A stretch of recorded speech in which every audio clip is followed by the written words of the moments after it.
Welcome to The Explainer. Today, we're diving into a story of political chess and legal genius. We're going to explore how the U.S. federal judiciary, the one branch of government that was designed to be the weakest, somehow grew into an incredible power broker. So how on earth did that happen?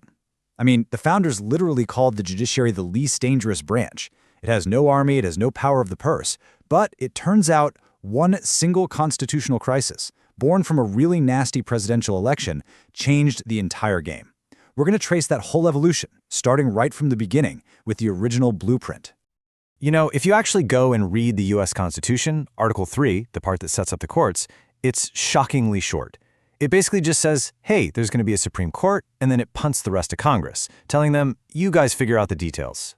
This gave the legislative branch a ton of power to actually design the federal court system from the ground up. And Congress got right to work. With the Judiciary Act of 1789, they set up this really logical three-tiered system that, amazingly, we still use today. At the bottom, you have the U.S. district courts. These are the trial courts where cases start. If you're not happy with the outcome there, you can appeal up to the next level, the U.S. Courts of Appeals. And then at the very top of the pyramid, the final say is the U.S. Supreme Court. Okay, this chart might look a little dry, but trust me, this is where the action is. It's all about jurisdiction, which is just a fancy word for who has the authority to hear a case. So, district courts have original jurisdiction. They get the case first. The courts of appeals have appellate jurisdiction. They review what's already been decided. Now, the Supreme Court is special. It can do both, but it mostly acts as a reviewer. Now, remember that distinction, because it is the key to the entire constitutional showdown that's about to unfold. Right. So the court's power wasn't just written into law. It was taken during a moment of absolute political chaos. The case of Marbury v. Madison, this wasn't some quiet legal argument. No, this was a bare-knuckle political fight over the future of American government. Let's just walk through this timeline, because the setup is everything. Picture this. It's 1800. President John Adams loses a really bitter election to his arch-rival Thomas Jefferson. So, in a last-ditch power grab, Adams' party creates a bunch of new judge positions. And Adams stays up late signing commissions to fill them with his own guys. They become known as the Midnight Judges.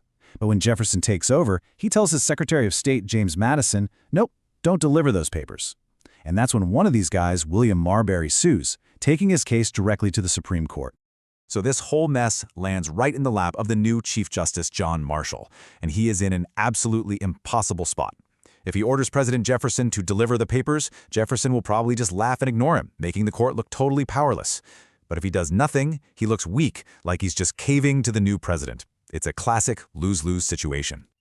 But John Marshall was a brilliant political thinker. He saw the trap, and instead of playing the game he was handed, he just decided to change the rules of the game completely. He pivoted. He shifted the focus away from this squabble over Marbury's job and reframed the entire case around a much bigger question. What is the Supreme Court's actual power under the Constitution? And Marshall's answer was an absolute stroke of genius. He started by saying, yes, Marbury, you're absolutely entitled to your job. He gives him that. But, and this is the part that changes history, he then says the law that Marbury used to bring his case to the Supreme Court in the first place was actually unconstitutional. Why? Because Congress tried to give the court a power that the Constitution itself didn't authorize. And right here, in this one powerful sentence from his opinion, Marshall lays it all out. It is emphatically the province and duty of the judicial department to say what the law is. In other words, he's saying when there's a conflict between a law from Congress and the Constitution, it is the court's job, not the president's, not Congress's, to make the final call. So let's just be really clear about the move he just pulled. Marshall and the court give up one small power, the power to force Marbury into his job, in exchange for an infinitely greater power, the authority to strike down any act of Congress if it violates the Constitution. It was a brilliant short-term loss for a massive permanent gain. This incredible power is known as judicial review. It's the foundation of the court's authority today, the ability to be the ultimate interpreter of the Constitution. And here's the wild part. You can go read the Constitution from start to finish, and you will not find the words judicial review anywhere. Marshall literally created it out of thin air in this case.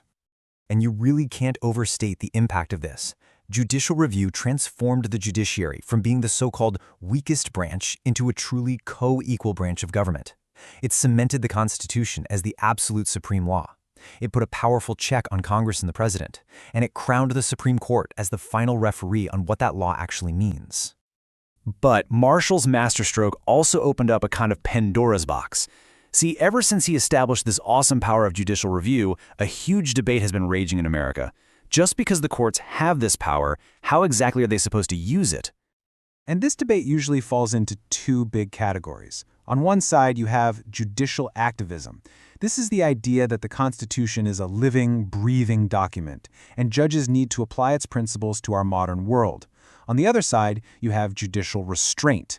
This argues that judges should stick as closely as possible to what the framers originally intended and, whenever possible, defer to the elected branches of government. And that brings us right back to the central question about the courts today. Is judicial review an essential shield that protects our rights from the shifting winds of politics? Or has it become a license for unelected judges to impose their own beliefs on all of us? It's a debate that started with a bunch of undelivered papers way back in 1801, and it's one that continues to shape our democracy every single day. So what do you think the proper role for the court is today?